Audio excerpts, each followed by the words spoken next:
Seigneur, que ta grâce, seule ta grâce. Nous voulons instaurer un état de droit. Et dans un état de droit, il y a une justice indépendante. Ce n'est pas à l'individu Félix Tshisekedi de commencer à faire justice.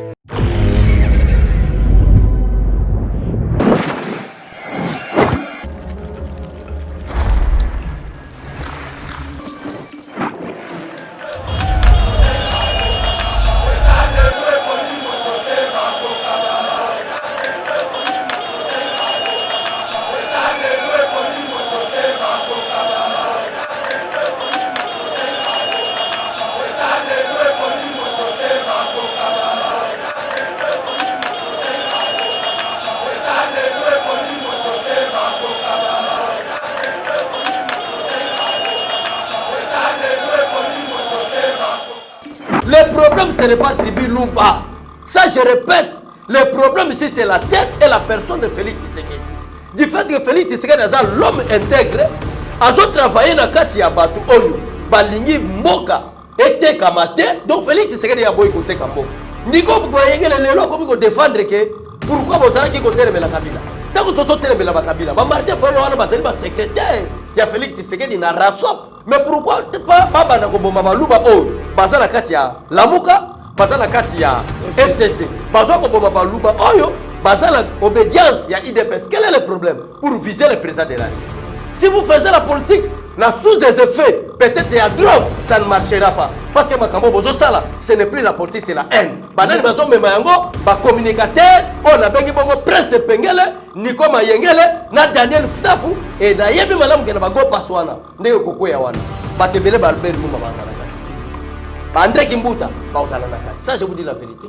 Donc mbongo bago paswana, et comme mbongo, vous allez comme mbongo ya division pour les intérêts familiaux. Il est obligé, monsieur le ministre de la Santé, de travailler pour l'intérêt du pays, parce que dès que vous êtes un membre du gouvernement, mais membre de l'IDPS, voir la liste de l'IDPS, ok, vous détournez, vous savez que vous êtes contre le président de la République. Seigneur, que ta grâce, seule ta grâce. Nous voulons instaurer un état de droit. Et dans un état de droit, il y a une justice indépendante.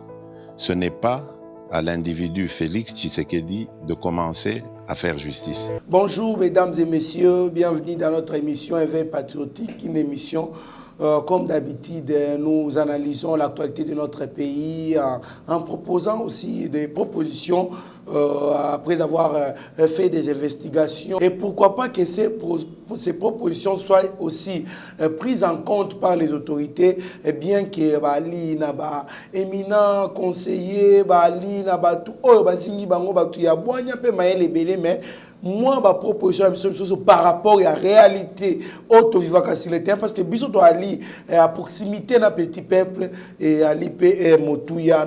Moi, Namboka, Abbé Cholet Tokobeta, l'Isolo, il y a IJF, Inspection Générale des Finances, Oyo, Babani, depuis lobby, j'ai dit, wana contrôle, na bango, soit audit, na Makamago passe, puisqu'il va se rendre compte que aéroport, infrastructure, aéroport, makambo ebele na kuna na aéroport ali na bon état ali ko beba ali ko se détériorer mais pendant que bambongo ebimaka alors bazolinga ba auditer go passe depuis 2014 kino 2020 ba ye bambongo wana basena nini ekendaka wapi donc ba grand golo ba kokweya. Et puis nous allons aussi parler du communiqué du front commun et pour les changements à la présidium Nabango, Sangana qui va s'aller communiquer pour se plaindre qui va au rimer sur la nomination imminente. Il y a des cadres territoriaux où vous a nommé na ministre intérieur alors Baliko Senga qui non il faut discuter na coalition ba nomination il faut bailler babanani ba vous allez nommer et consort toko beta peli solo ya plainte ya mwana mboka Deo Gracias Mutombo o azali bongo gouverneur ya banque centrale alors toluka to ba plainte ba fundi côté ya collectif pour la sauvegarde de la mutuelle d'épargne et de crédit du Congo Mekreco ba fundi na cour de cassation et puis na cour d'appel Gombe et bon pourquoi et puis est-ce que bakokanga pour ébeler bafundama tilelo batina ba invitation bakenda petit na mona mboka beshole tokoluka to solola yango na ye et bon to e bato uti wapi pe to ali kokende wapi moi mboka beshole mbote Trésor Kandolo mbote bande konyo sobozola ndabiso partout na cadre veille patriotique les longa mingi vraiment marqué ba sujet na yo pesi na yeli vraiment mingi côté le qui est tribalisme parce que makambo ezo ya liboso to risquer Congo kabwana ta na 20 parties donc message siko na lingi na ya pona ko pesa na bandeko po ezana bandeko ngaite ndeko moko azana États-Unis Maria pesa numéro te a petit message ya koloba ete biso to comme c'est la message ne même ti na secrétaire général ceux qui moye ezali ba leader ya bandundu ba o baza bandundu baza na kacha IDPS baba ndako pousser bango pona ko veiller peuple ya bandundu peuple ya nini yango so mona biso na moi effort na moi responsabilité toza nango je pose olanda ba vidéo ndenge ba musuku déjà ba bandi ko telemela ko comprendre Martin Fayulu qui aza frère na bango tazo pour distraire bango donc message nga na yele ndingari donc message nga na yele nango vraiment ya ko talisa peuple congolais surtout ba o baza na partie ya bandundu que mes frères mes sœurs bampagne na munu partout benokele beno fait éviter tribalisme mutu ya ben ke kanisa ke mpagne na beno Martin Fayulu ay mpagne na beno fait avec des nationalités douteuses papa ke le ndingari mama ke le côté ya baba teke oyina association na baou yo ke le sambu na kumema tribalisme na kacha bwala na beto alo beto nyoso beto telama beto boya kimaina pona ko yebiso ni nde kandolo tribalisme bato belé na zomo na bango il parle de tribalisme ozomona na mutu muso aza professeur il parle de tribalisme le problème au Congo maintenant ce n'est pas le tribalisme.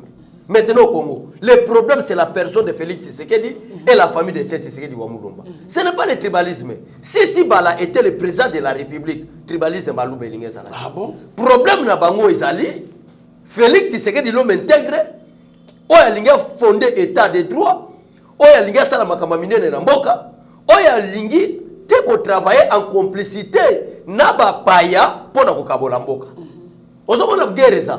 Na ozoyebisa peuple congolais yango ozomona na pese message na Congo. Bampa ina munu pardon, be fete na na boala, be lukinga avec mbasi mukuma retard, be puisse regretter. Quel est le problème? Le problème ce n'est pas l'IDPS. Le vrai problème ce n'est pas l'IDPS. Le vrai problème ce n'est pas Luba. Le vrai problème la tête de Félix Tshisekedi. Du fait que baluka ki basala nyonso Tshisekedi akufa. Bamoni ke na kacha IDPS l'homme qui akoko telema lelo politique sama lokola époque ya Tshisekedi wa Mulumba oya zalaki na bolingo mboka na ye oya considérer ki mutabandundu ndenge mona mutu akasai oya considérer ka mutu akasai ndenge moko na mutu Équateur oya considérer ka mutu Équateur ndenge na mutu akatanga mais na moment o Tshisekedi zo pesa valeur na ba professeur nyonso côté akatanga toza komona xénophobie ndenge zo sama à l'époque ko benga na bakasai nyonso na kacha katanga. Mais message nini na ye nango kandolo na ebibeke ba question c'est nango to solo. Oui, allez. To veiller dans le peuple congolais en place oyo. De fait il va comprendre le problème que soki Félix Tshisekedi kanga malobo bien. Peuple bino ba tozo la biso. Bo bomba ba vidéo yo, pe bo partager yango, mutu nyo sa sala na probabilité ya kolanda yango. Soki Félix Tshisekedi azaki comédien politique, lokola Tibala. Ou soit lokola Sami Badibanga parce que na tangi muluba moko boye musu. Tope muluba moko. Wala ba valeur ya. Wala sana ba valeur Félix azana motembele tribalisme ezate. Pourquoi on va créer ce tribalisme? Parce que ce qu'on tali vient dans Mukeba, c'est notre vie. Attends les médias, babenga mutu vient te mettre respecter nanu. Pour total ça va tout degré bolingo biso tozanango. Ce qu'on tali papa na biso Mukeba. Asa muluba, mais asa na azaki na kacha lamuka. Otona na ndengolanga. Ce qu'on tali Jacques Ndala. Asa muluba, asa na kacha ya lamuka. Jean Goubal Kalala. Asa muluba, je crois. Asa na kacha lamuka. So aussi professeur Jean-Jacques Mamba. Asa na kacha lamuka. Balumba bazé belé na kacha lamuka. Le problème ce n'est pas tribu Luba. Ça je répète. Le problème ici c'est la tête et la personne de Félix Tshisekedi. Du fait que Félix Tshisekedi est l'homme intègre, a travaillé dans kati ya batu oyo, balingi mboka ete kamate, donc Félix Tshisekedi a boy côté kamboka. Mais batu ozo na peuple congolais o aza moi ndabo inconscience, baza derrière ba Martin Fayulu, bazo comprendre que Martin Fayulu travaille même politique avec FCC pour na côté kamboka. Alors le gola mutazo tia ba koka jambe. Moutazotia ba empêchement. Pour être mboka na biso za la divisé te, pour être mboka na biso et garder unité nationale nango et ça Félix Tshisekedi. Tout ça la nini. To lukato bomaye. Ba moni ke ba koy ko bomaye tende ko kandolo. Ça je vous dis ce qui est vrai. Bon lukato destitué constitutionnellement. Et destitution et destitué président de la République Félix Tshisekedi. Et zo elanzela bata FCCT, et zo elanzela Martin Fayulu pour que demain Alexis Thabo passe à l'intérim. Or, ce qu'on t'a dit si c'est le problème Louba, pourquoi pas Louba bazana FCC baboma bango? Il y avait des professeurs Kalalati bango, bazaki balouba. Il y a beaucoup de professeurs en droit constitutionnel. Oh bazana kacha FCC. Il y a beaucoup de personnes qui sont intelligents. Oh bazana tribu Louba, bazana kacha Labuga, Babosha, bazana bagasaye, bazali embele. Bangoika Sanji. Le problème ce n'est pas tribu Louba. Mais pourquoi tribu Louba les lois comme ils soient souffrance wana ndenge na uti ko expliquer baluki ba bomaye ba kokité baluki ba destituer ba kokité du fait que ça muluba to ça to créer guerre civile moko boy to bana ko attaquer bato bazana même ethnie na président Félix Tshisekedi pour to créer si c'est guerre civile si guerre na bango wana. Or peuple ya Bandundu, peuple ya Équateur, peuple ya Katanga, Bakongo, Grand Kivu na koyebisa bino boy. Le problème, parle. Félix Tshisekedi boy, si le moana. Le problème parce que il est non intégré. Deux, aboy ko kota na association ba malfaiteur, il y a ba président Afrique centrale. Qui sont des présidents Afrique centrale? Ce sont ba Paul Kagame, ba Museveni, dans les autres pays. Parce que ça clique na bango, comment balkaniser une partie de la République démocratique Congo, qu'on peut avoir un avantage, il y a ba Mulenge. Ça je vous dis la vérité. Du fait que le président Félix Tshisekedi aboy ko kota na complicité wana. Alors, faut préciser mission principale, il y a AFDEL. Il y a AFDEL. 18 ans. Donc, c'est-à-dire en d'autres termes, merci vraiment Kandolo. En d'autres termes, cela veut dire quoi? En d'autres termes, cela veut dire mission ya AFDEL bayaki yango le 17 mai 1997 à Kinshasa. Félix Tshisekedi aboyi a kota na mission wana. Akimina lobi non, je suis là pour l'intérêt du peuple. Mais Martin Fayulu andimi a kota na kati ya mission o ezali AFDEL ayaki nango. Alors na nyonso basali wana bamoni ke to sala ni to luka moy to créer guerre civile entre tribu ya Bandundu na tribu ya Kasai, entre tribu ya Kasai na tribu ya Équateur, entre tribu ya Kasai na tribu ya Katanga. Pour créer la guerre civile moko boye. Alors la guerre civile wana moyen président Félix Tshisekedi a géré malamu ezate. Tolingi to kena dialogue. Problème na bango ngwana. Ndende ko kando place na ko lobake. Na bande ko balanda kabiso. Bande ko ba sepelande to ça les faits patriotiques. Bande ko ba sepelaka. Et sengeli ngai pe na pesa proposition nanga. Du fait que IDPS c'était parti national. Bazala ko luka pe ba boma IDPS c'était. Bazo luka nde ba boma président Félix Tshisekedi. Tango Tshisekedi Félix Tshisekedi a kozala te. IDPS pe moyen résister ezate. A supposez-vous mon frère. Félix Tshisekedi a ko la IDPS na tibala. Bon, ce qui est là, Félix Tshisekedi a dit que Tibala Tikala. Mais les guerres, parce que Tibala c'était Moulouba faible, oh, bah, on va se Moulouba faible, on va casser le cas Félix Tshisekedi, va manipuler pour qu'il sa projet. Il y a AFDEL, oh, il y a qui dans la République démocratique du Congo. Mais président Félix Tshisekedi a Boyango, c'est ça les grands problèmes. Merci vraiment de vos canaux. En tout cas, merci beaucoup, Mme Mboka Bécho, pour un message très, très fort. Oh, au PSI, message, il y a unité.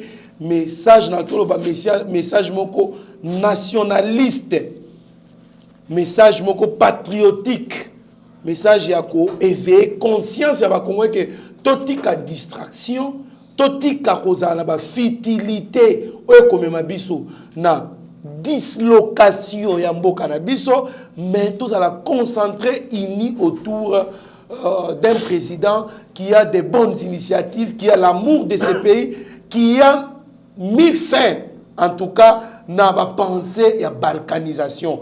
Parce que je pense que AFDEL Tamba Monique, non, Félix a commis président, peut avoir même moral n'a pas monté, à tout prix, il faut ça là, nini, pas casser, puisque ceux qui ont vendu ici, ambition, projet, pour Mboka, à Boupia, Tobo, Sani, Makambiako, diviser Congo.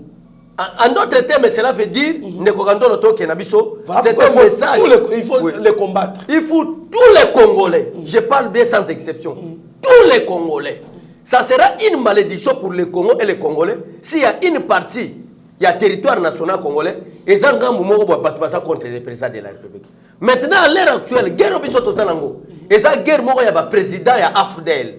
Le président AFDEL est Paul Kagame.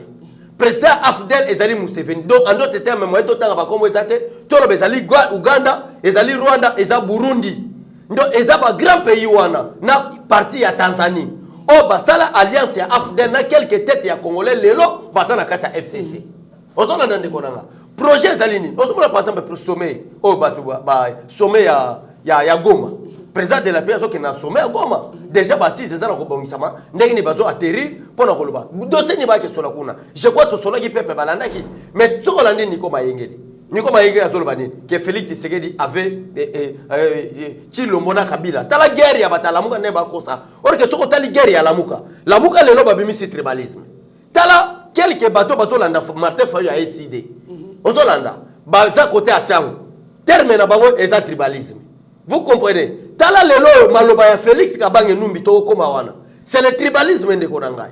Siko maloba wana soko balisi yango mission na bango ezali ni ndeko Kandolo. Mission nango ezali ke bango nyoso bato wana na batalamuka na bata FCC tous bako ki sa pla ya Afdel pour la République démocratique du Congo. Mais mutu Niko Mayengele alobi. Niko Mayengele azo ko influencer peuple na ba vidéo so tale tellement tambola na yebite ndeko Steve Konde soki to kotinde repele wana akolanda vidéo wana okomona Niko Mayengele akoloba ke Tshilombo wana est d'abord un président de la République ou azo pesa même respect na été. Alors par exemple na bango komike Tshisekedi à l'époque azalaki kotelme na Kabila mais là la yebite que Kabila n'est pas notre frère. Niko Mayengele lelo komi ko défendre que pourquoi vous allez kotelme la Kabila tant que toto telme la Kabila ba Martin Fayulu wana bazali ba secrétaire ya Félix Tshisekedi na Rasop o to benga bon rassemblement. Mission il y a Martin Fayulu un rassemblement à l'époque ezalaki tous contre Kabila parce que Kabila a une nationalité douteuse. Bitou mezaki wana. Mais il y a il faut à tout prix pouvoir tomber la Kabila du fait qu'il n'est pas de nous. Tomber le pouvoir à Bassan Sonyo. Je crois que on a même déclaration Etienne Tshisekedi na France 24 à l'époque. Je ne parle pas de Félix Tshisekedi, mais je parle d'Etienne Tshisekedi à l'époque. Alors batouné question par quelle forme vous avez pouvoir Tshisekedi répondre à journaliste wana na ba forme nyonso. Ozolanda parce que bitumbe changeaki et comme maintenant guerre entre quelques groupes d'individus au basa des nationalités douteuses na baramboka. Maintenant Tshisekedi wa Mulumba azaki na mura congolais. Tshisekedi wa Mulumba azaki na mura ya Congo. Maintenant bolingo azaki nango a répondre ba à tout prix senge biso tozo pouvoir. Na oyo ndeko nanga kandolo na gangi polo ko yebisa bandeko balanda kabiso. Le problème ce n'est pas Tribi Luba. Na répété. Le problème c'est Félix Tshisekedi. Ce qui va réussir comme ça la Félix Tshisekedi ma be problème peut attribuer Luba et Sili parce que la carte ba plateforme wana mibale ya ba Luba. Ba jakinda la ba Luba ba komona. Ba gubal ba Luba ba komona. Ba prof muso bazana ngambu ya FCC ba Luba bazali komona ya Kasai. Ozona na ndeko nanga. Mais pourquoi pas baba na koboma ba Luba oh bazana kati ya Lamuka bazana kati ya FCC. Bazwa koboma ba Luba oyo bazala obédience ya IDPS. Quel est le problème pour viser le président de la République? Tout à fait. C'est en tout cas bien réfléchi. Moi, beaucoup de gens pensaient que le président Félix Azali, Moutmo, étiquette, bongo. Je me souviens, il y avait une question, en Europe, à l'époque, quand on a voyagé, vous n'avez pas la majorité. Vous n'avez pas l'armée, la JC consort. Quelle est votre force? Comment vous pouvez gérer les pays sans la majorité consort? Il avait dit, ma force, c'est quand les gens pensent que je suis idiot. Ils ont la réponse. Mais les lots, c'est d'autres choses que nous sommes en train de vivre. Moi, je vais une question de curiosité à travers Maloba Outukomisa. Pourquoi les gens de la Mouka appellent le président Félix Tshilombo? D'abord, merci beaucoup. Sans Omona, Balingi, parce que comme Félix Tshisekedi, même temps Félix Tshisekedi, c'est d'abord une infraction pour changer comme moi. Mon nom, la classe, le nom, mon nom c'est Lumbu. Poste nom, le fait que je suis d'Idiofa, c'est Onken. Prénom c'est Trésor. Abécho les a sobriqués, oh mon nom soit là-bas.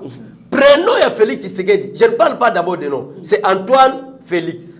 Le nom c'est Tshisekedi. Non, c'est Tshisekedi. Poste nom c'est Tshilombo. Prénom c'est Félix Antoine. Vous comprenez? Maintenant, le nom complet c'est... Le nom complet c'est... Commençons par le nom. Tshisekedi, Tshilombo, Antoine, Félix. Soto Benyango. Soto Benyango, tu as un prénom. Tu as Antoine, Félix, Antoine, Tshisekedi, Tshilombo. Il y a un petit Fati. Il y a un petit Fati. nde tozwa lettre par lettre tosangisi yango epesi fati. Mais tala diabolisation ya bato alamuka balingi nanu baniye politiquement que Tshisekedi est un fils biologique, il y a un Tshisekedi. Alors, pour le nier, parce que pour comprendre les messages, il faut comprendre que nous un vrai patriote. Parce que même Yesu a lola, batunyo so bandima été. Yesu mwana nzambe, ati bo konza lola, batunyo so balinga ki été. Biso pe guerre na biso. Et ça dit que mutunyo sa ndima Félix Tshisekedi. Parce que soki mutunyo sa komi ndima Félix Tshisekedi, wana pe mboke baby, et c'est que l'opposition ça. Mais dans la opposition o ekozala, o za la vraie opposant. Et non bana ko travailler en complicité. Na bato to so benga ba paya bazala ambition ya ko déstabiliser mboka. Maintenant l'ina répondre ni. Alors du fait que bato alamuka ba Martin Fayulu, ba Nico Mayengele, ba Prince Penge, Ozolanda, baza avec une nationalité douteuse. Baso travailler avec bato pe baza nationalité douteuse ya FCC en complicité contre le président Félix Tshisekedi.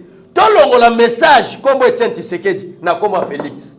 Bazo comme Tshisekedi basala nini? Balongola.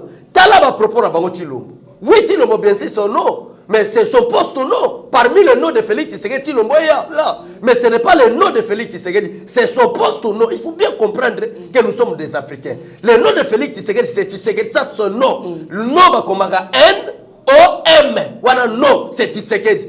Poste nom c'est Tshilombo.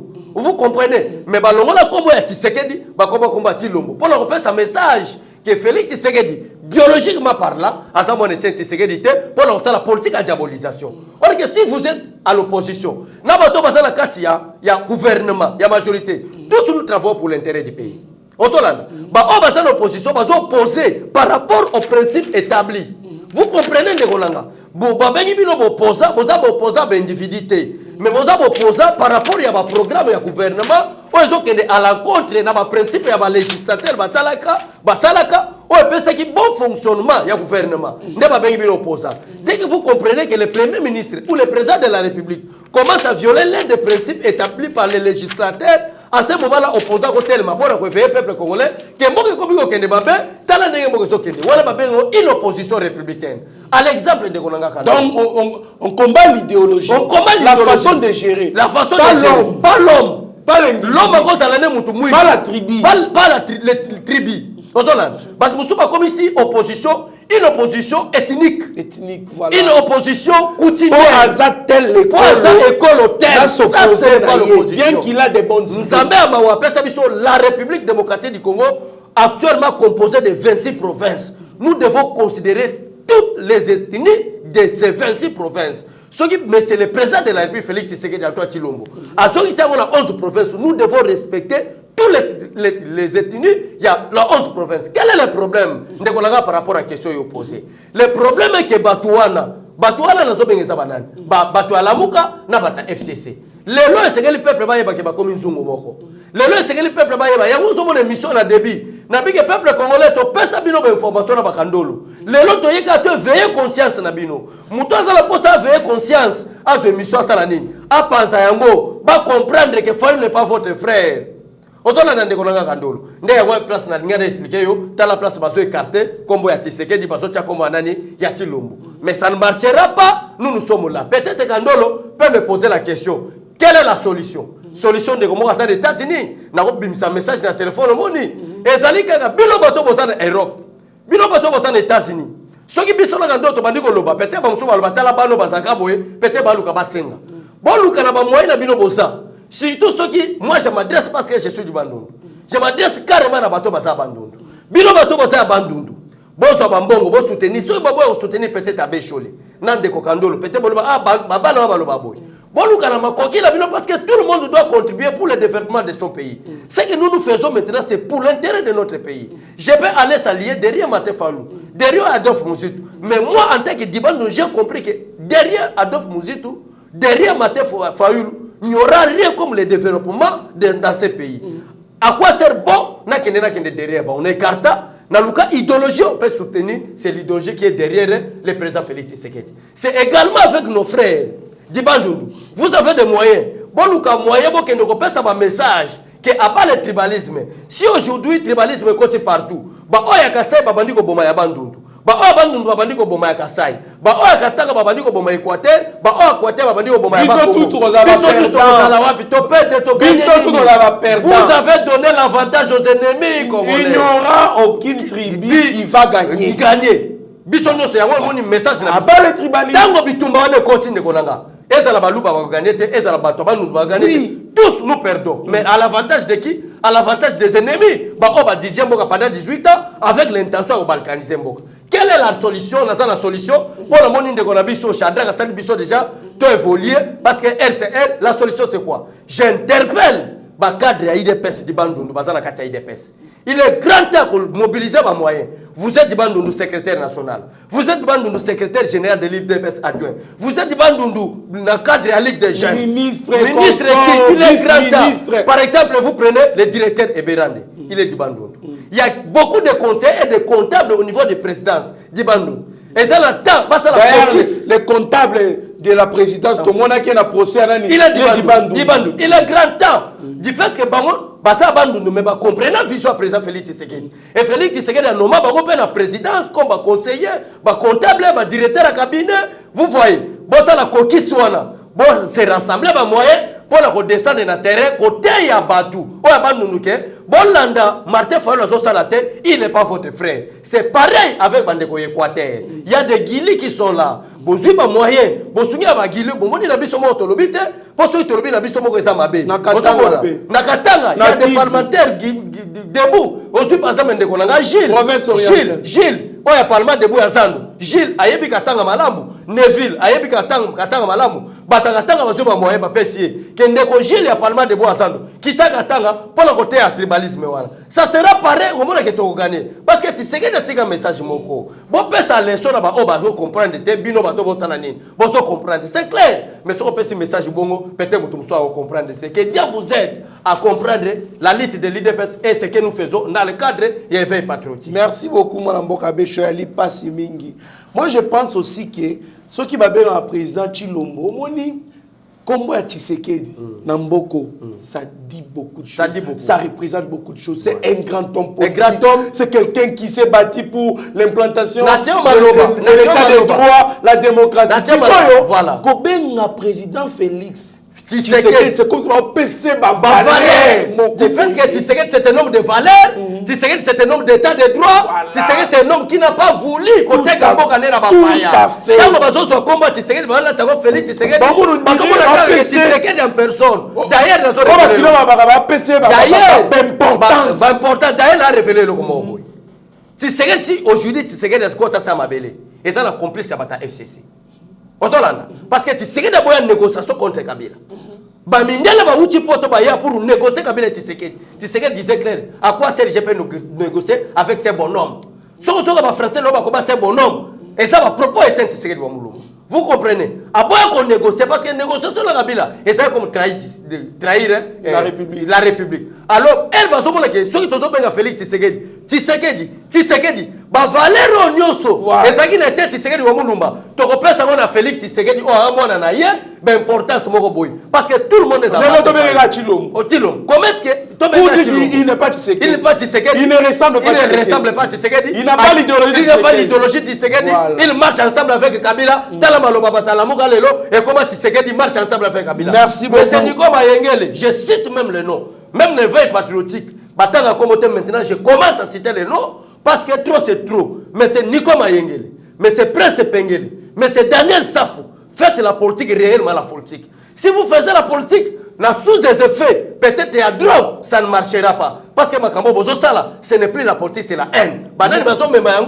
Communicateur, on a Prince Pengele, Nico Mayengele, Daniel Safou. Nous continuons avec notre émission. L'IGF, l'inspection générale des finances, Babandi audit, il y a Nani, il y a Go Pass, Oezali taxe bafutaka na aéroport, na passager nyonso oyo alekaka na aéroport afutaka yango. Alors, Bombo Gabechole audit et bandi déjà inspection générale des finances, oyebi bien que Go Pass et Bombi bato minene belé, toyo kaka famille présidentielle, il y a régime sortant, ali kuna. Est-ce que tu penses que ces inspecteurs-là vont faire un bon travail? Nous pouvons espérer sur eux et puis les têtes vont tomber dans compte il y a auditoire parce que c'est de 2014 à 2020. Mais de 2014 à 2020, des places escroquerie à ma casse bandit à ma go passoire. Des places va taxe à ma casse bandit, il y a André Kimbuta. Va installer de 2014. Pour te battre à Babylone qu'on a bangwana. Et c'est là qu'on y a quoi apprécier. Mais c'est l'inspecteur. Il faut honorer l'inspecteur général des finances malgré que tu es communauté. Non. Malgré que tu es communauté. Bon, on va travailler dans l'ombre. Dans l'ombre. Merci beaucoup. L'inspecteur général, il y a finance Moussalo Sala.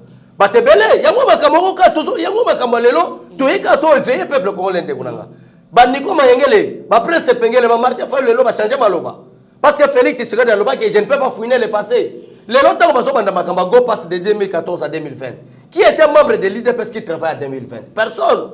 Il n'y avait que des membres de 2014. Et ça, quand membre, il y a FCC. C'est-à-dire fouiner le passé Félix se regarde dans le bas qui est haute politique. Pour comprendre une fausse sagesse et l'intelligence. On s'en a un dégoûtant tala lelo. Et na yebi madame qui n'a pas go passe wana. Ndeko koko ya wana. Batebele Balbert Yuma bazana kati. André Kimbuta, ça je vous dis la vérité. Donc, Mbongo Bago Paswana est comme une bonne, il y a division pour les intérêts familiales. Et puis, on va remarquer que l'infrastructure dans l'aéroport, il y a des toilettes salité, et là, on va le matin, mais Go Pass, c'est qu'il y a Go Pass, c'est qu'il y a Go Pass. On veut que tout le monde est là, Jean-Marc Kabunda, je crois que c'est dans la province, on va qui est décidé. Donc, un aéroport pour que soit Jean-Marc. Oh Jean-Marc pour la première fois le quoi tu es le quoi c'est que Félix nega utaki utaka Rwanda utaka je crois Rwanda oh koto basako kana ba décider lui to bige noto kende total c'est que Jean-Marc Kabunda sana peuple simanaï tant que comme na kati aéroport to kota mais mon frère to bima na biso to kenda États-Unis mais vindenge monde comment les lots il y a des TV5 il y a ba France 24 au tali aéroport na yo au tali aéroport à Bandeko, au bureau, on a des informations comme on a Donald Trump a quitté l'aéroport en Bokanaï, au moni Macron a quitté l'aéroport en Bokanaï, au tali aéroport à Kinshasa. On se posait question, Mbongo ya ba go pass ba tchaka wapi. Ya go pass, kaka ko fanda pa to fanda ki. Na kacha salle, o eza climatisé pété. Place moko poto zo ka ba ki to fanda. Ba yipsi to poko tawa $10. Maya mulangi ya Swista. To ça la publicité te. Na kacha aéroport en Gilles, o soma on a 3500. Maï. Mais aujourd'hui, avec tous ces commerces-là, l'infrastructure aéroportière est zatée.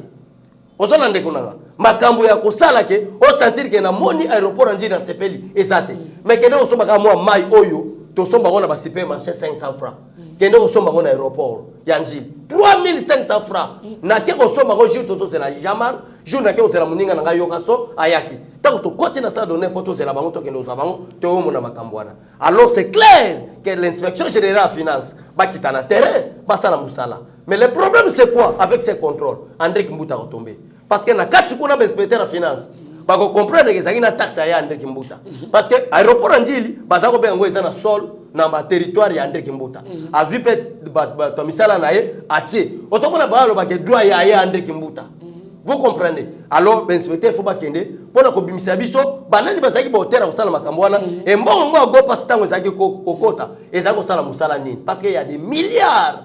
Vous avez une mission de Kokandolo. Que 5 milliards, ils ont nini ya douane. Mais est-ce que dans la frontière, le aéroport, RVA? Yo ebi ke RVA ko sambo ramboka. Makastaibi. Oto na ndeko nanga. RVA wana. Yo ebi ke na ba posha ba. Ke na ba posha ba. Nde wana to terminer ngo. Ebi Bongeli mo asaki ancien ministre. Ouais na Emile Bongeli. Emile Bongeli. Azalaka PCA. Taka mutalongo ministre. Mais azongi soki PCA à l'époque. Na RVA professeur Emile Bongeli Emile Bongeli batu wana nyoso ba kobima ba kotalisa biso go pass ya aéroport Njili ezalaki wapi oyebi lelo ndeko nanga soki o longwe Kinshasa okenda ba aéroport à Libanda mboka ndenge avion ezo atterrir on sentit comme s'il y a un problème mais soko aussi Libanda oye avion n'ataka seul aéroport Njili bo on sentit que na quoi déjà likolo mabanga beaucoup mais go pass kenda wapi. C'est ça notre problème. Merci beaucoup, mais c'est l'inspecteur général des finances. Mon frère Kandolo, peut-être dans la question de Satana, il a révélé le mot. On voit que dès que vous avez un souci à Kotongamboka, vous avez pas valeur. Nous avons besoin de valeur. ba valeur ngo soki ça pe na kati ya batalamuka to ko ba valeur wana poto tonga mboka mais malheureusement lamuka il n'y a aucun homme qui est valeur il n'y a que Mike Mukeba qui vient de comprendre qu'il y a des anti-valeurs et sengeli na longo mais classe azo kende a changé pas sa place à malam s'il y a des valeurs à FCC bon alors moi lamuka te mais a démissionné à poste de communication comme conseiller a bien ça kana lamuka po azana AMK po so longwe lamuka alongwe AMK a perdre siège na ye. Merci beaucoup de Kogandolo. Les gens qui font ça, le bapote, mboka na biso to na posa ba valeur. Nini na linga na expliquer. Est-ce que vous voyez que docteur était un membre IDPS? Oui. Ancien secrétaire général. Oui, il est poursuivi aussi parce qu'il est poursuivi. Parce que c'est pas immunité na pour le Covid-19. Mais moi en tant qu'un homme de valeur, un homme de principe, si nani docteur était le monde, en tant que mon ancien secrétaire général, il y a IDPS. Avant comme ministre, il fut l'ancien secrétaire général de l'IDPS.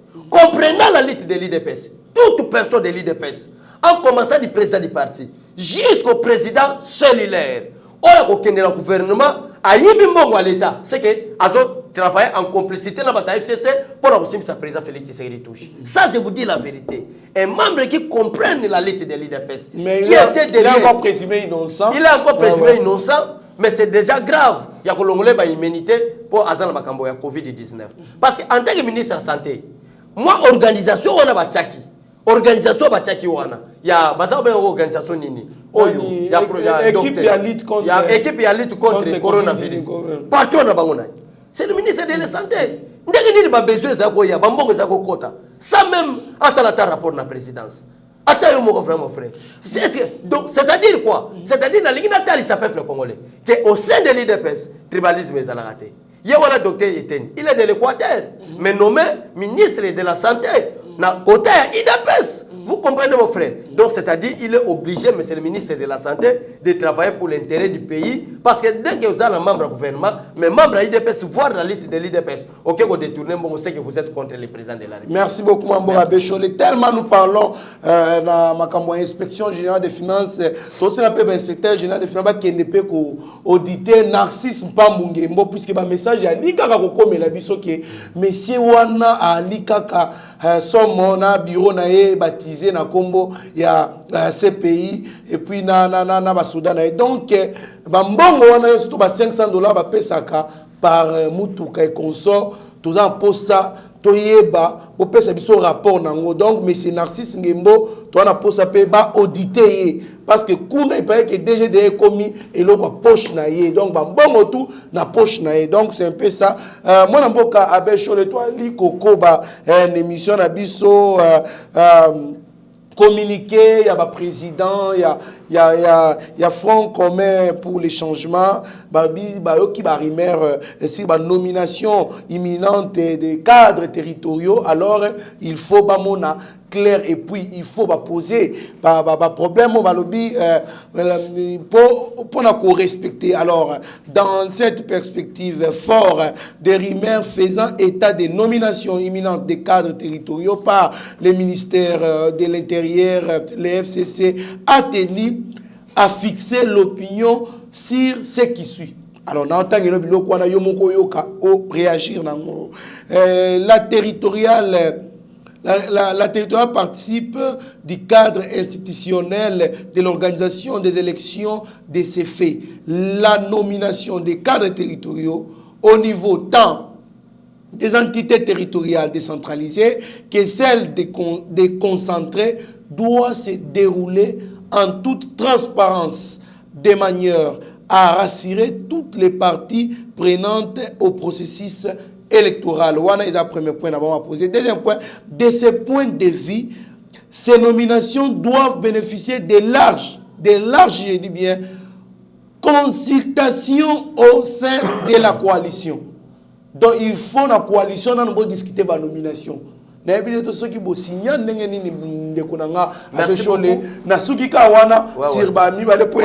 beaucoup. Est-ce que vous avez déjà communiqué à FCC en regardant la Constitution? Nous, les membres du FCC, nous avions violé tout notre État pendant 20 ans, de violer la Constitution. On nous appelle quoi? La République démocratique du Congo. Il y a un mot là à l'intérieur, démocratique du Congo. Mais Bolongoli, débat contradictoire dans la constitution, botiango élection, il y a tour. C'est déjà violation. Il y a un pays et un état démocratique. Vous voyez? Parce que nous, ce n'est pas la République du Congo. Si on était la République du Congo, on allait comprendre. Mais nous sommes la République démocratique du Congo. Bata FCC va parvenir à réussir la démocratique pour la élection à Tourmoko. Comment est-ce que nous avons tant d'élections, nous avons un débat contradictoire. Nous défendre des projets en direct, il y a RTNC. C'est ça même la démocratie. Pour savoir qui va faire qui quoi. Va faire quoi? Parce que comprenez que la vision de Kabila pour les pays. À qui mi débat contradictoire na Jean-Pierre Bemba. En 2006, oh, je suis malade. Pays anglophone. Est-ce que vous avez déjà communiqué avec la FCC? Vous communiqué pour le boy. Quel est le problème? De création, il y a ministère, il y a décentralisation et réforme institutionnelle. Biso depuis tout ça, décentralisation fait partie de l'attribution au ministère de l'Intérieur. Mais avec l'intention au peuple inconscient, il y a que balkaniser la République démocratique du Congo. Chaque ministère a une attribution. C'est le ministère de l'Intérieur qui a une attribution, les patrons du territorial. Le territoire, dans la ville, il y a un communautaire. Est-ce que le peuple ne peut pas expliquer? La commune, la commune est limitée. Il y a un territoire. Le territoire est une commune. Du fait que nous sommes dans une ville où il y a plusieurs communes, territoire. Territoire à Minembwe, commune à Minembwe. Commune à Minembwe, territoire à Minembwe. Vous comprenez, mon frère? Maintenant, c'est lui qui a l'attribution et le ministre intérieur. Mais par exemple, est-ce qu'un gouverneur peut nommer un bourgmestre? Mais tout le monde qui a un Chantini Ngobila. Nommer un bourgmestre, un gouverneur nomme le bourgmestre. Donc, la pour ministre parce que la Yébisa peuple congolais. À l'époque, Chantini a nommé un bourgmestre, Tokanga Minoko. Tozala ki koluka tozo sécurité malamu. Tozala ki koluka to comprendre comme ni neza na sima makambo. Et puis justice à malamu. Justice à malamu c'est le conflit de textes comme la cour de conseil d'État. Conseil d'État à départager. À départager. Tozala ki na poste Félix Tshisekedi en tant que président de la République à côté de guerre avec un simple gouverneur. Ça c'est de l'indiscipline politique. Et puis c'est la bassesse. C'est la bassesse. Alors biso tozala ki nini? Lokola blete na biso eza état de droit. Tozala ki atako Chantini Ngobila en tant que gouverneur de la ville de Kinshasa. A nommé le bourgmestre, tout que l'État. Bissolite na biso appareil judiciaire à la nettoyer. Tout les hommes intègres. Maintenant, nous avons eu à réussir à nettoyer l'État de la nation, c'est l'appareil judiciaire. Maintenant, Gilbert Kankonde a vu plan. Ce n'est pas Gilbert Kankonde qui va nommer. Je crois que tu la nomination au sein même de l'appareil judiciaire, au sein même de l'armée. Na kati armée, ceux qui battent ville en cycle, ça c'est pour expliquer le peuple congolais. Na selango balobake, le Conseil supérieur de la défense entendu. Ceux qui comme dans domaine il y a appareil judiciaire. Balobaka ville en cycle. Avant de citer bato bazaba nominé. Balobi le Conseil supérieur de la magistrature entendu. C'est également avec les patrons du territorial. C'est sur la proposition du ministère de l'Intérieur qui va proposer au président de la République. Voilà, moi, en tant que le patron du territorial, je propose ceci. Namoni que tout Namoni que tout le monde est Tchakingani, Yamwa, c'est pas comme on l'est. Yamwa, la bataille. Comme il y a un père de Babourgoumès. Ma chef à quartier. Ma chef à quartier, comme ça, un conflit. Il y a le conseil d'État qui est là, qui va nous départager administrativement.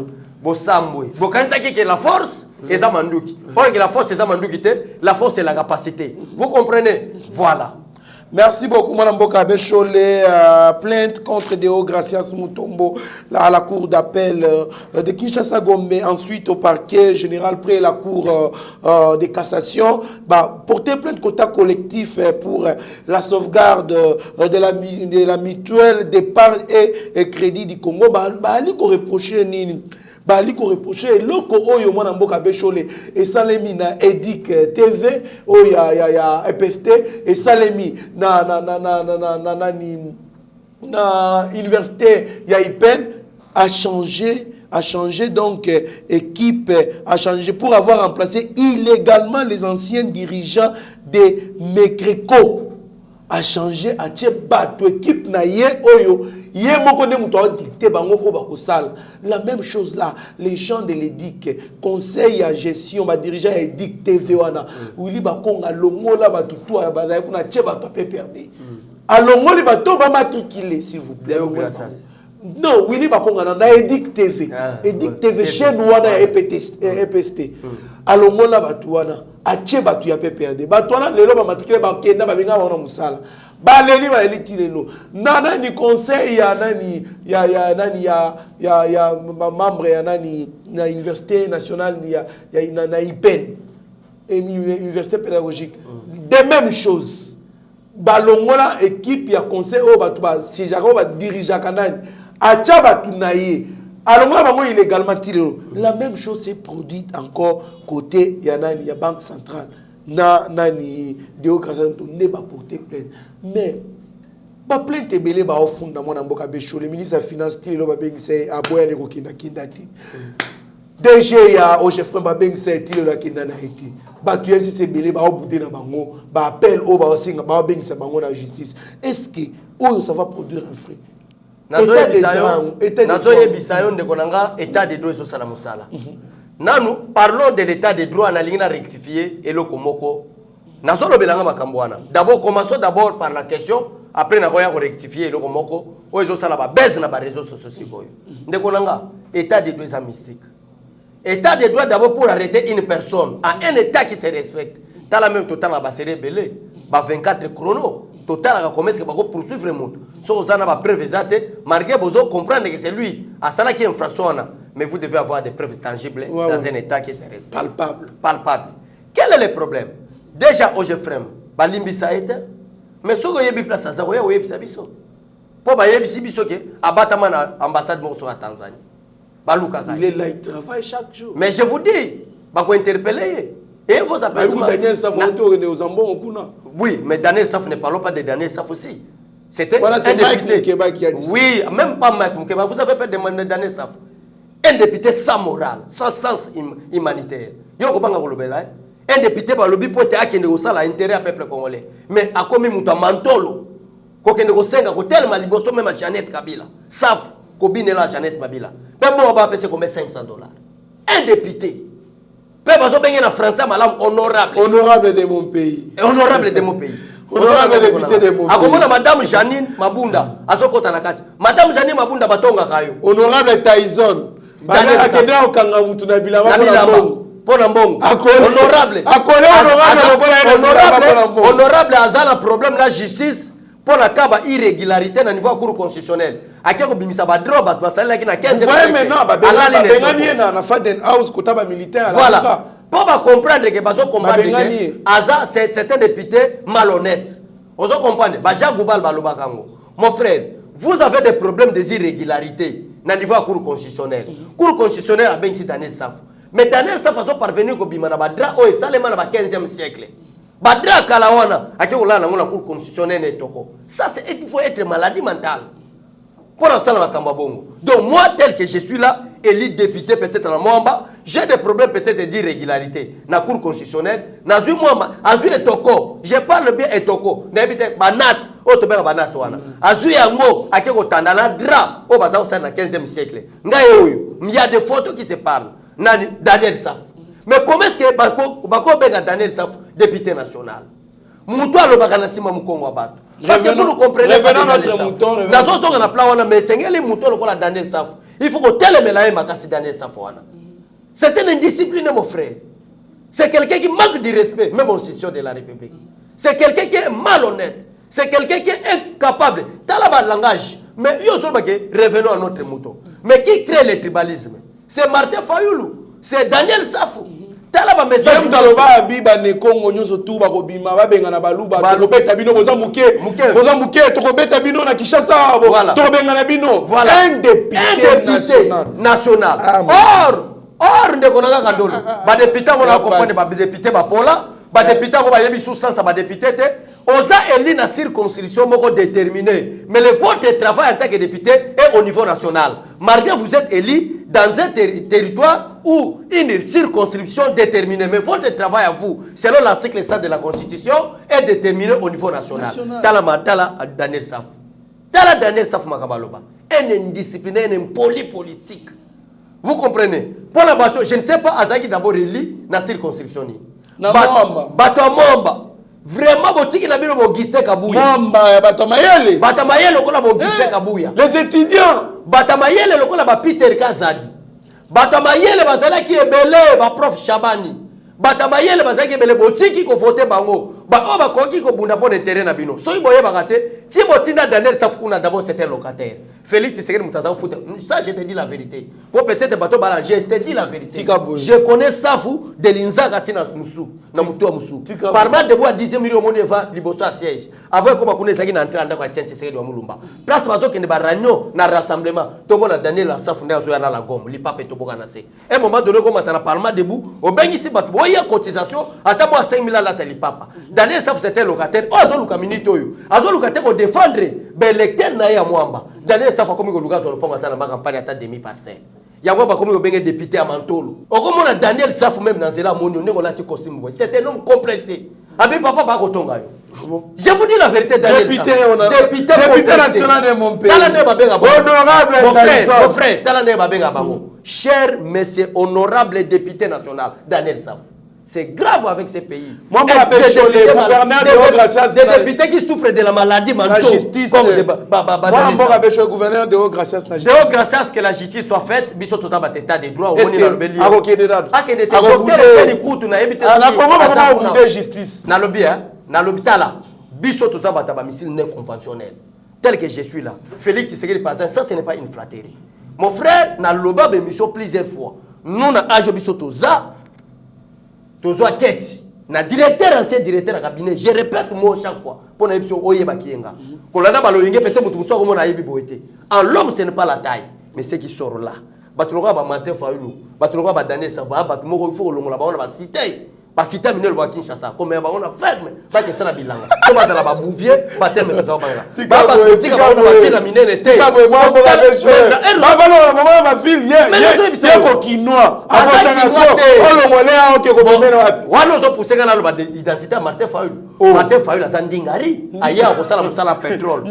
Na zo bisa ndingari ba to ba uta côté ba nini. Si vous connaissez sungaka, ba to ba Ghana, ba West africain. Asandi ngari bato ba yaki koteka na ba wenze. So ke na wenze so plateau bateka bilamba. Bato ya mwindu makasi to mona kawana.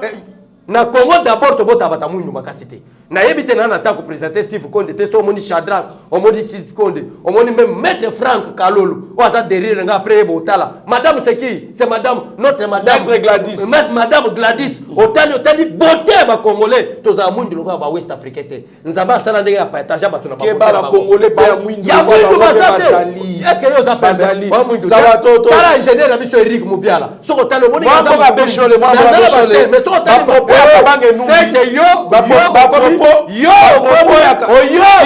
que s'il vous plaît, vous m'avez accordé la parole, c'est à moi de terminer. C'est moi qui gère le débat. Non, c'est moi qui gère le débat. Il y a des Congolais que je termine d'abord. Et il y a des Congolais. Moi, je dois d'abord terminer parce que tu es en train de défendre Martin Fayulu. S'il vous plaît. Malheureusement, conventionnel contre Martin Fayulu. Malheureusement, Martin Fayulu se ressemblait. Na bato baza kota ba West Africain. Ayaki awakuta na mwasa muteke kota ba nunu babalani baboti Martin Fayulu. Mais tata zandingari. C'est clair. Et bon si waza azui nationalité congolaise. Donc Kazan lié à Bazata Azata yo mona déjà Martin Fayulu ngana mutaki Congo. Je suis mubunda de père et de mère d'Idiofa. Je peux commencer à parler qui Congo ici. Mwenpa ina bela kikwiti. Metanga na fina kikwiti. Mais yo ya mugena utubasi. Metanga na institut de la fraternité o ya boke binga infra école catholique na kacha fila kikwiti. Tina première secondaire nebe ku continuer be titre de secondaire à l'université à wana Kinshasa. Muge mona kikwiti mugena ba. Ça va. Parce que Martin Fayulu c'est prétend di bandundu. Akiti la bandundu. On a que dans la campagne qui Congo, Martin Fayulu a la campagne de Lingala. Parce que là 1967 tango ayawa, baboteli yawa, ayawa qui Congo là le mama makasi. Ah ouais, qui Congo ça le mama. Il est difficile alors qui noya kala aya qui Congo. Nazaki matendingari mon frère. Maman nende muteke papa sandingari kota ba West africain. Biso na Congo na répété tala yo za mutu mwindu mais tala ba boto za ngo ba choco frappant mutatali a déclaré à l'objet c'était congolais mais so tali mato mon déjà place Martin Fayulu azo silikane lungi on comprend que c'était ouest africain. Je vous dis la vérité mon frère et c'est une vérité positive on demande Luka Martin Fayulu tanga zo kanda lungi silikaka iwana T'as comparé na ba West Africain ba teka na Wenzo ba Béchole, vous avez raison. Merci beaucoup madame Boka Béchole. Un mot sur les propos de Kabange Numbi. Kabange Numbi qui non mabelo eza mabele ya Katanga ezali mabele ya Joseph Kabila ba to IDPS no tika ko embrouiller Jacques Kiabula travailler bien donc bazana et pas na bango ceux qui ba bike ba banda musukusuku ezala mabe donc ba se respecter ba yebele que ba créer ba bilis alors bavanda kuna ba yena nganga mombo yazo kotisa bango na sa makolo tout ça est consort pour que masasi za bango te consort donc c'était un message que plusieurs ont traité d'incitation à la haine tribale. Réaction à eux en un mot et puis on clôture l'émission. Félix Kabange Numbi, ce monsieur-là, je ne comprends pas. Est-ce que vous avez village na Bango Malembankoul, Félix Kabange Numbi. Si le long na 21e siècle, comment ça n'a pas été toute l'émission que toi na 21e siècle, Bana Bango batang na Mabeli. Na 21e siècle. Malembankoul. Na Malembankoul, village ya Félix Kabange Numbi. Donc aza on a libumuka munena bimine na TV, il parle de Katanga mais il Katanga te. Nana yebite ke na 97 nde Baba Kyung appelle ça Joseph Kabila comme Kabila. Ce n'est pas moi, c'est Baba Kyung. Abi oya ou célibataire. Oza incapable de draguer à moi moi sauter dans ndako. Obi pourquoi Bala Olivier Lembe, Joseph Kabila. Pour ezalaki une imposition de la constitution que d'être président de la vie vous devez un homme marié. Ndake oluka maman Olivier Lembe rapide. Je vous dis la vérité. Nde Baba Kyung, ce n'est pas moi, c'est Baba Kyung. Nde Baba Kyung alongoli na kombo. Ya Laurent Désiré Kabila bato. Azu abambiye ki zo atakatange. Mais yango bagere bandi na Baba Kyung. Abi yo muto yena 97. Est-ce que Félix Kabange Numbi alanda ka message à Baba Kyung te? Oh Baba Kyung ko yebise ko yena 97 na ba soulier mais ba chaussette au tien katite. Mais biso to la chaussette, biso to pesio kombo ba Kabila. Mon frère, dès que votre pays est malade, vous devez attaquer la racine. Vous avez poussé que moke est malade pour moke bonga. Parce que si vous attaquez la racine, vous allez complice à malheur à peuple na yo. Ngana boy, peuple na futur, génération future, baya, balo ba papa na biso ba salani. Moi je suis en train de faire mon travail. Toute personne qui sera contre la vision du chef de l'État, comme Félix Kabange Numbi, na ba vision ya haine bazo na ngo, na ko frapper ba missile non conventionnel ti na ba missile ça c'est cassé ba la dépouiller totalement. Merci beaucoup maman Abbé Cholé aki sengo mingi ya ko partager na plateau oyo tala caméra ya mwana mboka Steve Konde HD le petit génie oyo asali pe bikamu si on atongo na moni elo mo ezaki bloqué décanter situation na donc PC la malobano ya suka. Merci beaucoup Trésor Kandolo, merci beaucoup Steve Konde na soutien na yo kati na biso na réalisation ya kitoko émission na kosenga bino bo partager ngo kaka parce que ces émissions to éveiller conscience ya peuple congolais po bayeba les problèmes na répéter wana malobana nga suka. Les problèmes ce n'est pas les tribus Luba, le problème c'est la personne de Félix Tshisekedi. Parce que nous Luba est infantilé, ceux qui Félix Azala qui vont infantilé, mbele balobi tribu Luba te. Posez question pour la chiter. Nakata FCC baluba basate. Si vous avez un problème avec des Luba, commencez d'abord à tirer Baluba. On va à bino la FCC, même on va à bino la Ramuka. Pourquoi tirer Baluba? On va à obédience à IDPS. On est en train de viser le président de la République, non les tribus Luba. Balouki va décider physique constitutionnellement, va déstabiliser physiquement, va quitter. Qu'est-ce que nous devons faire? Se poser question, il est dit qu'à ça de Mboujimaï. Alors tout ça, la moyen de créer, tout le monde Baluba, tout le monde peut message d'incitation à la haine. Nous serons toucher peut-être moral président Félix Tshisekedi pour que le dialogue, mais ça ne marchera pas. Si vous avez un problème avec des Luba, commencez. Tibala. Oui, mais pourquoi Tibala? C'est un Moulouba, mon frère. Pourquoi le peuple congolais a bossé dans l'histoire en Mboganaï? Parce que dans le Tibala, c'est le premier ministre. Au détriment du président Félix Tshisekedi pour nous dévier accord à Saint-Sylvestre. Nous avons expliqué accord à Saint-Sylvestre. Accord à Saint-Sylvestre, c'est un partage de pouvoir pour organiser les élections. Toi, Kabila, du fait que vous avez un article 70 alinéa 2, le président reste en fonction. Mais nous sommes en primature pour mieux organiser les élections. Mais la place à primature au détriment, il y a Félix Tshisekedi. Mais pourquoi on appelle ça Félix Tshisekedi? Pour le royaume, c'est le peuple congolais. Peuple congolais, le problème, ce n'est pas les tribus Luba. Le problème, on est en train de chercher le président Félix Tshisekedi. Et nous allons attaquer toute personne qui sera contre la vision du chef de l'État. Nous sommes là, même s'il y a des missiles non conventionnels, la bombi dans les Nations Unies, nous avons frappé, nous sommes déjà prêts pour affronter toute personne. Nous avons dit déjà, nous avons prêt se penger, tu dois me montrer ton père, ta mère. Parce que vous avez besoin de bateau Rwanda. Ça c'est clair, alors, à la prochaine, bye bye et au revoir. Ouais, en tout cas, on peut se communiquer à Banamo Mibale Babunga qui depuis le mardi. Banana Izali Good Ntumba, na bien heureuse Ntumba. Banana Babunga qui portait disparu. Mibale, Moko Azali na pratiquement 8 ans, Moussou Azali na 5 ans, 4 ans et demi, 5 ans. Donc, en tout cas, ce moment Bana Mibale, ce sont des fillettes, beau hésiter, te kobe ngangai.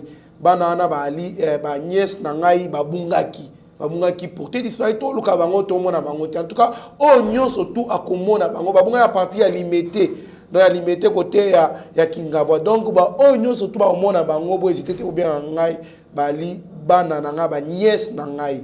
Donc c'est un peu ça. Merci beaucoup à tous ceux qui nous ont suivis. Restez branchés sur notre chaîne, vous ne serez en aucun cas déçus. Mieux vaut être maître de son silence que plutôt esclave de ses propres mots. Merci. Seigneur, que ta grâce, seule ta grâce. Nous voulons instaurer un état de droit. Et dans un état de droit, il y a une justice indépendante. Ce n'est pas à l'individu Félix Tshisekedi de commencer à faire justice.